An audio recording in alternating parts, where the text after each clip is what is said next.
Cela étant dit maintenant, je vous propose de revoir en images les principales actions de cette finale hier au Parc des Princes devant 45 000 spectateurs, Pierre Fulard.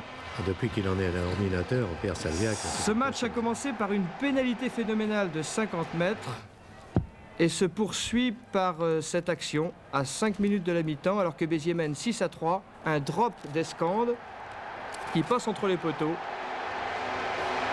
9-3 à ce moment-là pour Béziers, c'est sur ce score que l'arbitre siffle le repos. Le jeu a à peine repris dans cette deuxième mi-temps que les Agenais déclenchent la grande offensive.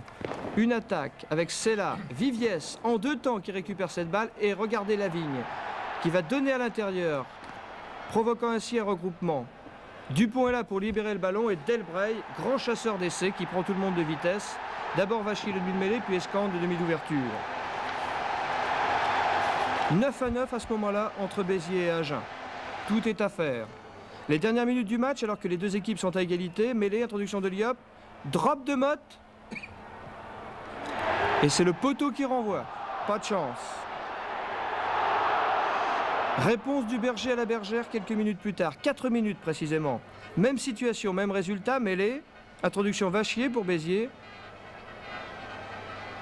Drop d'Escande du pied gauche. Poteau. Cordier récupère aplati, mais l'essai est refusé pour hors-jeu. 12-12 à la fin du temps réglementaire. On a donc recours à la prolongation. Tandis que Béziers compte 3 points d'avance grâce à une pénalité réussie de Fort. Réplique immédiate d'Agen qui va récupérer cette balle. Et regardez ce que fait Delage. Drop. Cette fois, ça passe. Suit cette action. Une attaque agenaise encore, puisqu'Agen court après le score. Delage d'abord. C'est là qui veut faire la passe à Lavigne. Et interception de Médina, le seul Biterrois à ne pas être encore champion de France. On croit que Béziers a gagné, mais Viviès, grâce à 2 pénalités successives, remonte le score 21-21 à la fin du temps réglementaire et des prolongations. On a donc recours à ces fameux tirs au but. Voici celui qui décide du titre. Bernard Viviès qui a tout réussi, manque celui qu'il ne faut pas manquer.